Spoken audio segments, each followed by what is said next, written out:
कहीं दूर एक सोसाइटी में 4 दोस्त साथ बैठे थे। कमल, यार बहुत दिन हुए, कभी पार्टी नहीं हुई। मनु, झूठ क्यों बोलता है, अभी 1 महीने पहले ही जबरदस्त पार्टी हुई थी। कमल, 1 महीने पहले की पार्टी को पार्टी थोड़ी ना कहते हैं, पार्टी तो रोज होनी चाहिए। सुधा, हाँ हाँ क्यों नहीं, यहाँ सब तेरे जितने अमीर जो है। मैंने, सही कहा दीदी, हमें तो रोज नौकरी करनी पड़ती है और इसके पास तो बिजनेस के पैसे हैं। कमल, ओए चुप करो तुम लोग, एक बात क्या कह दी, तुम लोग तो सर पर चढ़ गए। मिनी, हाँ हाँ हम ही लोग तो तुम्हारे दुश्मन हैं। कमल, अच्छा देखो ये सब बातें छोड़ो, मैं 3 दिन बाद का प्लान रखता हूँ, तब तक तुम लोग अपने ऑफिस से छुट्टी ले लो और मैं पूरे पार्टी का प्लान तैयार करता हूँ। मनु, ठीक है हम तैयारी करते हैं। सभी हामी भरते हैं और तैयारी में जुट जाते हैं। वह सब अपने ऑफिस में छुट्टियों की अर्जियां देते हैं और अगले दिन उन्हें छुट्टी की मंजूरी मिल जाती है। कमल, कहो दोस्तों, कल की तैयारी हो रही है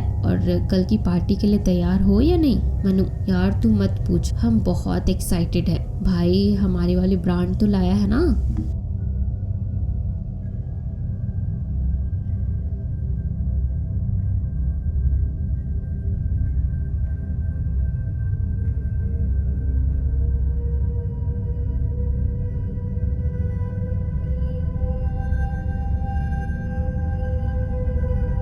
कमल, अरे तू घबरा मत, मैं ढेर सारी ब्रांड लाया हूँ, अपन सब मिलकर के मौज करेंगे। ये मिनी, ठीक है तुम सब जाओ आराम करो, कल सुबह जल्दी निकलना है। सभी अपने अपने घर को निकल जाते हैं और सुबह सब मिलते हैं और तैयार होकर निकल जाते हैं। पहले वह एक होटल में जाकर फ्रेश होते हैं और खाते पीते हैं और रूम में बैठकर शराब का दौर चलाते हैं। चारों को खूब नशा हो जाता है और वह सब उसी हाल में सो जाते हैं। फिर शाम को मिनी की आंखें खुलती हैं तो वह जल्दी जल्दी उन सबको उठाने लगती है। मिनी, अरे उठो जल्दी उठो भाई, दीदी उठो जल्दी करो। कैसे भी करके सुधा उठती है और कहती है, इतनी सुबह क्यों जगा दिया, अभी सोने दे मुझे। मिनी, दीदी पागल हो गई हो क्या, शाम के 7 बज रहे हैं और तुम्हें सुबह समझ में आ रहा है, अभी उतरी नहीं है क्या। सुधा, क्या 7 बज गए, ओह माय गॉड। सुधा जल्दी से दोनों लड़कों को उठाने लगती है तो वह सब धीरे धीरे उठते हैं और कहते हैं, अरे क्यों उठा दिया, सपने में कितनी अच्छी लड़की डांस कर रही थी,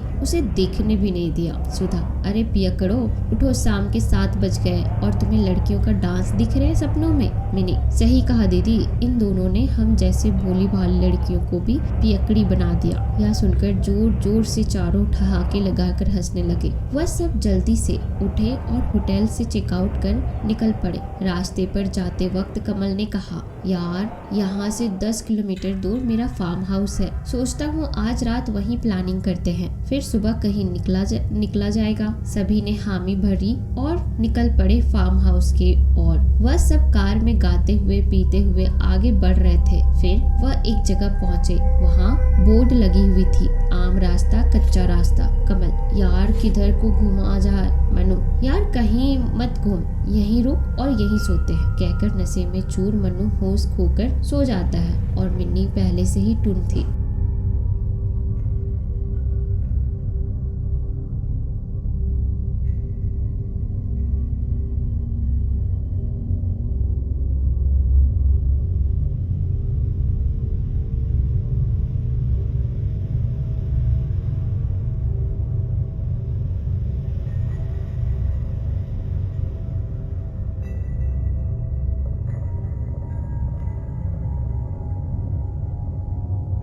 सुधा थोड़ी होश में थी तो बोली, यार जो तुझे सही लगे वही करना, हमें सोने दे। कमल परेशान होकर कच्चा रास्ता की ओर बढ़ा देता है। फिर वह उस रास्ते पर आगे बढ़ते हुए कहाँ जा रहा था समझ नहीं आ रहा था और चारों ओर घने जंगल, काली सड़कें और काली झाड़ियाँ और अंधेरे रास्ते। बहुत ही डरावना दृश्य था।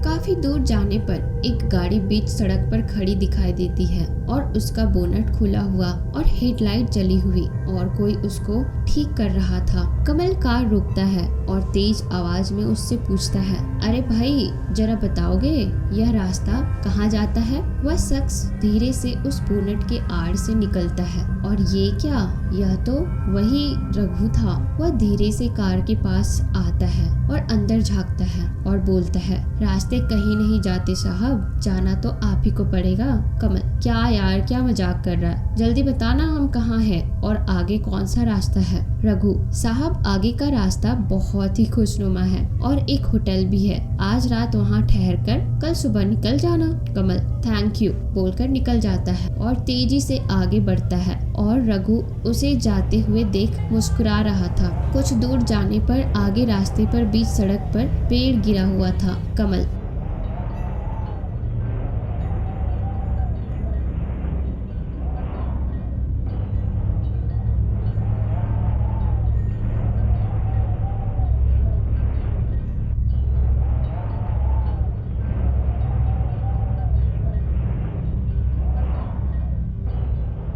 कुछ दूर जाने पर आगे रास्ता था और बीच सड़क पर पेड़ गिरा हुआ था। कमल, भग तेरी के, ये क्या हो गया? ये पेड़ बीच रास्ते में कहाँ से आ गया? अरे सुन रहे हो तुम लोग, उठो। सभी ऊँघते हुए उठते हैं और बोलते हैं, क्यों परेशान कर रहा है यार? कमल, मैं नहीं, वो देखो बीच रास्ते में किसी ने पेड़ काट कर रख दिया है, अब हम आगे कैसे जा पाएंगे?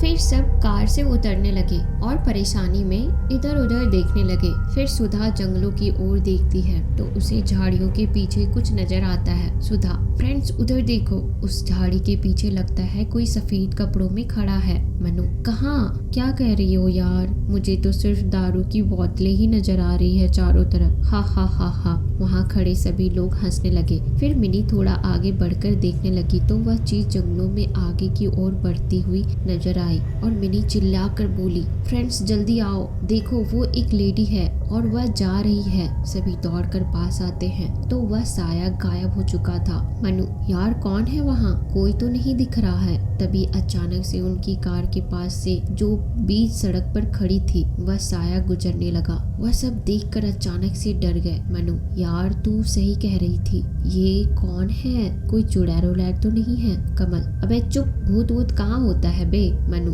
अबे तू चुप, मेरी मम्मी ने बताया था कि इस तरह सुनसान सड़कों पर रात के समय चुड़ैल घूमती है। वह रोते हुए कह रहा था। ऊपर से यह हाईवे है या जंगल? इतना भयानक जंगल होता है कहीं? वो देखो पेड़ों के ढांचे तो ऐसे बने हैं जैसे सच का भूत हो। हे भगवान, मैं तो यहाँ नहीं रुकूंगा। वह सब सड़क से दूर जंगल के रास्ते पर खड़े थे। तभी रघु वहाँ अपनी कार से आता हुआ नजर आया। उनको देखकर गाड़ी रोकता है। कमल, अरे कहाँ जा रहे हो? आगे रास्ता पर पेड़ लगा है, हम नहीं जा पाएंगे। रघु, बेटा पेड़ तो तुम्हारे लिए है, मेरा तो वो दोस्त है। हा हा हा कहकर वह कार में बैठता है और कमल चिल्लाता है, अबे रुक जा, कहाँ जा रहा है पेड़ के ऊपर से? फिर रघु अपनी कार से उस पेड़ को आर पार करता हुआ निकल गया और वह सब मुंह खोलकर देखते ही रह गए और रघु उनको हाथ हिलाता हुआ चला गया। उन सबका दिल धक धक करने लगा और सांसें तेजी से चलने लगी और बदन डर से थर थर कांपने लगा। वह चारों आपस में एक दूसरे को देख रहे थे और उनकी आंखों में डर साफ दिखाई दे रहा था।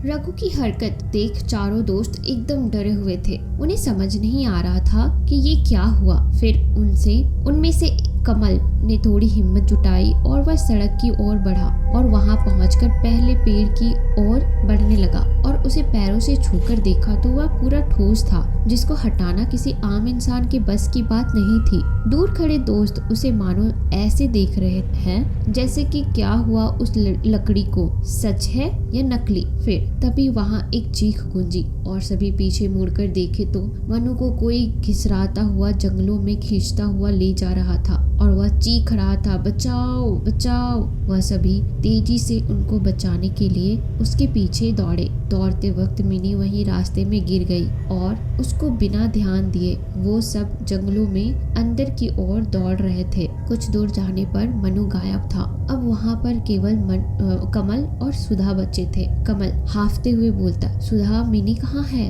वह तो हमारे साथ ही थी। सुधा चिल्लाकर बोलती है, क्या मिनी कहाँ है? ओ प्लीज कमल, उसे ढूंढो प्लीज। कमल झुंझलाते हुए कहता है, अरे यार पागल हो गई हो, मैं किसे किसे ढूंढूं? एक तरफ मेरा दोस्त मनु पता नहीं कहाँ गायब हो गया है और दूसरी ओर मिनी भी पता नहीं कहाँ चली गई। सुधा जुबान संभाल कर बात करो कमल, वह मेरी बहन है और तुम मेरी बहन के बारे में ऐसा ख्याल रखते हो? छी है तुम पर जो मैंने तुमको अपना दोस्त माना। तुम्हारे साथ यहाँ आने का फैसला ही गलत था। मैं जा रही हूँ यहाँ से। कमल, हाँ जा यहाँ से, मुझे किसी की जरूरत नहीं है। न जाने कौन सी घड़ी और कौन सा साया मंडरा रहा है चारों तरफ। और फिर चारों दोस्त तिनके की तरह बिखर गए। एक और जंगलों में सुधा मिनी का नाम लेकर चिल्लाती हुई फिर रही थी, वहीं दूसरी ओर कमल मनु को ढूंढता हुआ फिर रहा था। कुछ दूर जाने पर सुधा को एक आवाज सुनाई दीदी दीदी। सुधा दौड़कर उसके पीछे पहुंची, बोली,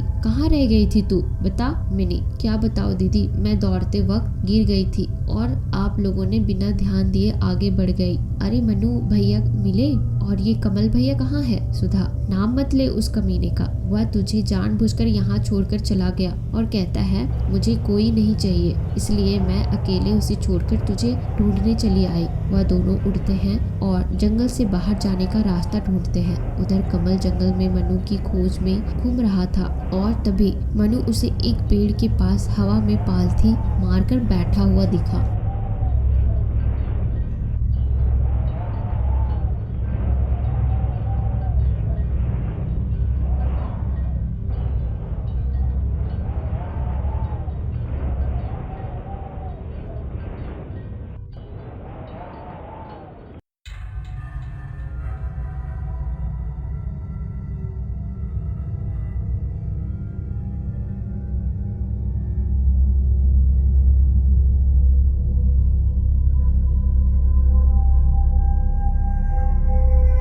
उसकी आंखें एकदम काली और बंद थी, कपड़े फटे और लगातार मंत्र पढ़ता हुआ बहुत भयानक लग रहा था। कमल, मनु तू यहाँ क्या कर रहा है और तू हवा में कैसे बैठा है? चल जल्दी से नीचे आ और मुझे मत डरा। मनु बिना कुछ उसकी ओर देखे ही हवा में पलटी खाने लगा और कमल डरने लगा।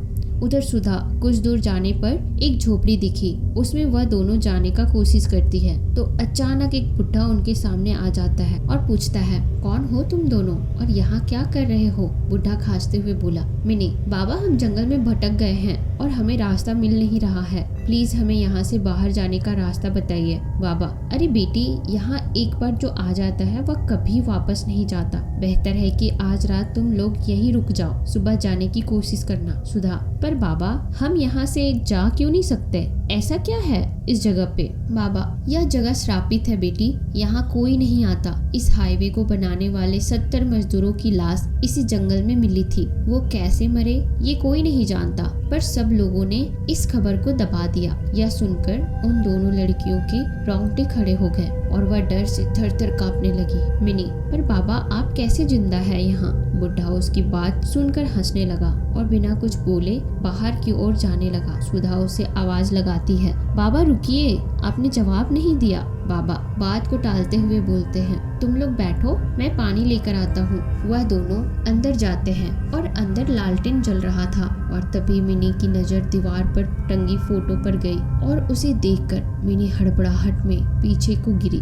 दीदी! सुधा तेजी से पलटी और उसका मुंह हैरानी से खुला रह जाता है। उधर कमल मनु की हरकत देख पूरी तरह से भयभीत हो चुका था और वहां से भागने की जैसे ही कोशिश की, मनु वैसे ही हवा से जमीन पर धड़ाम से आ गिरा और कमल रुक गया और उसे देखने लगा। तभी झटके से मनु उठ खड़ा होता है और कमल का गला अपने पंजों से जकड़ लेता है। उस वक्त उसकी आंखें बहुत ही भयानक और हरे रंग की हो जाती है। कमल, छोड़ दे मुझे, क्यों मारना चाहता है?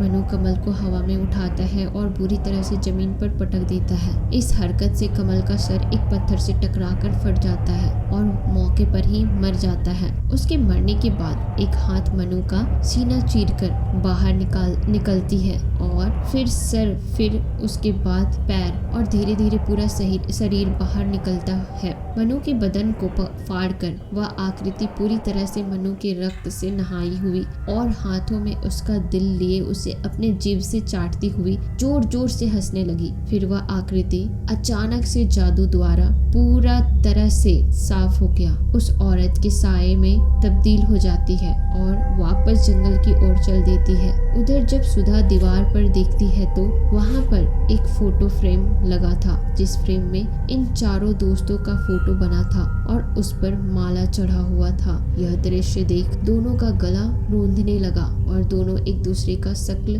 देखने लगे। वहाँ एकदम सन्नाटा छाया हुआ था और उस सन्नाटे को तोड़ा उस बुढ़े के आवाज ने, बेटी यह लो पानी, खाना तो है नहीं क्योंकि मैं यहाँ ठहरा बूढ़ा, मुझसे अब नहीं हो पाएगा। मिनी उसकी आवाज सुनते ही चिल्ला पड़ी थी। आई! सुधा ने जल्दी से उसके मुंह पर हाथ रखा और बुढ़े का शुक्रिया अदा कर वहाँ दोनों आराम करने चले गए। मिनी, दीदी अब क्या होगा? हम तो अभी जिंदा है लेकिन यहाँ हमारी फोटोज पर हार चढ़ा हुआ है, प्लीज दीदी मुझे बचा लो। सुधा, देखो तुम शांति से काम लो, ज्यादा हल्ला ना मचा और हम यहाँ से मौका पाते ही भाग जाएंगे। बस इस बुढ़े बाबा को सो जाने दो। आओ तब तक इस घर में ढूंढे कि और क्या क्या है यहाँ। वह दोनों पूरे घर को छान मारते हैं पर कुछ नहीं मिलता। फिर एक बक्से को खोलते हैं तो उसमें एक तस्वीर निकलती है। मिनी, दीदी ये तो वही कार वाला है ना जो पेड़ को आर पार कर भागा था, पर ये इसके साथ में कौन है? सुधा,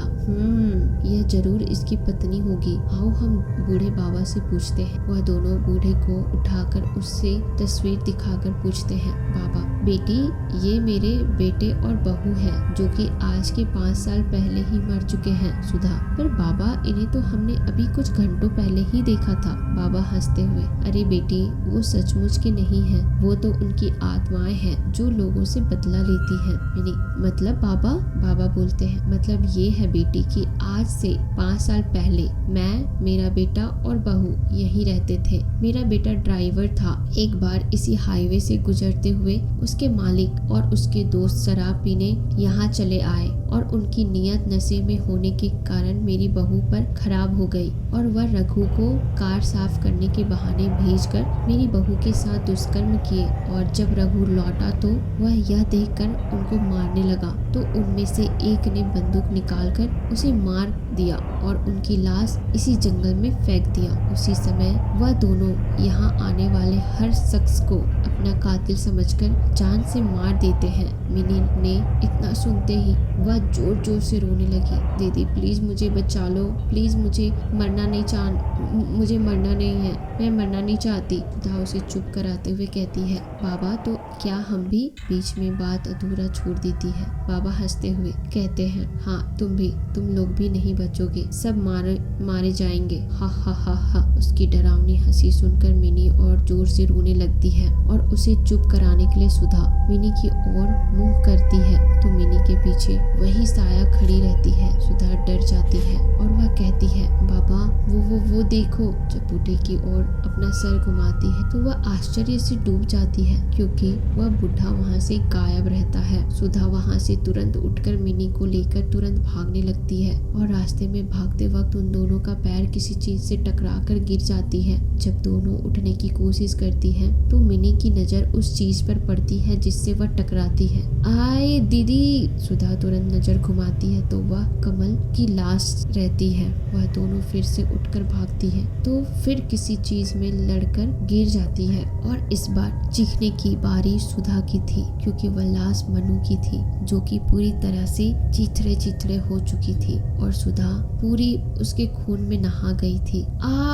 तभी उस औरत का साया उन दोनों लड़कियों के बीच में आ जाता है। तभी मिनी गुस्से में चिल्लाती हुई उठती है और उस साये के सर से साड़ी का पल्लू हटा देती है और वह डर से और दोहरी हो जाती है। दीदी! उस साये के सर पर कंगाल खोपड़ी था। सुधा भी यह देखकर डर जाती है। तभी वह साया मिनी को गले से पकड़कर हवा में उठा देता है और वह छटपटाने लगती है और सुधा उसे पकड़कर जोर से खींचने की कोशिश करती है तो उसकी गर्दन उखड़कर साये के हाथ में रह जाती है और उसका धड़ सुधा के हाथ आ जाता है। वह चिल्लाती है, नहीं मेरी प्यारी बहन, नहीं! उसका यह है हाल देखकर वह बहुत जोर जोर से चीख कर रोने लगती है और उधर वह साया मिनी की खोपड़ी लेकर उसका खून किसी नारियल पानी की तरह पीने लगी और सुधा यह देखकर जैसे पागल हो गई। वह उस साये को जोर जोर से मारने लगी मगर सारा वार खाली जा रहा था क्योंकि वह साया धुएं की समान था और साया वार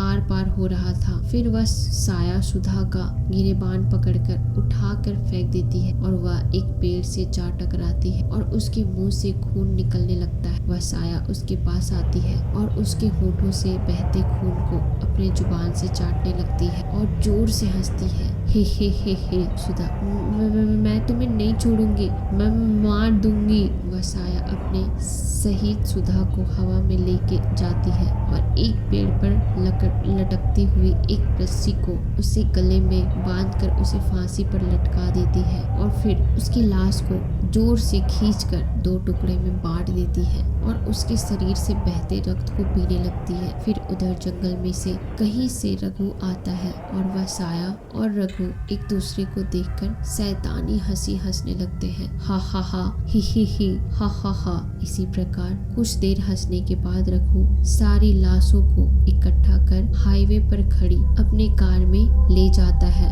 और रखने लगता है और हमेशा की तरह वह साया दूर खड़े होकर उसे देखते हुए जंगल की ओर जाने लगता है। न जाने क्यों यहाँ लोग मारे जाते हैं कहकर रघु जोर जोर से हंसने लगता है और सारी लाशों को उठाकर गाड़ी में भरने लगता है। फिर यह सिलसिला हमेशा ऐसे ही चलता रहा। तो दोस्तों, आपको यह कहानी कैसी लगी आप मुझे कमेंट सेक्शन में जरूर बताना और अगर आपके पास भी कोई हॉरर स्टोरीज है या खुद की कोई कहानी है तो आप मुझे इंस्टाग्राम पे शेयर कर सकते हो। मैं आपकी कहानी को आवाज़ जरूर दूंगी और मेरे चैनल को सब्सक्राइब करना मत भूलना क्योंकि इस तरह की कहानियाँ मैं आगे भी सुनाती रहूंगी।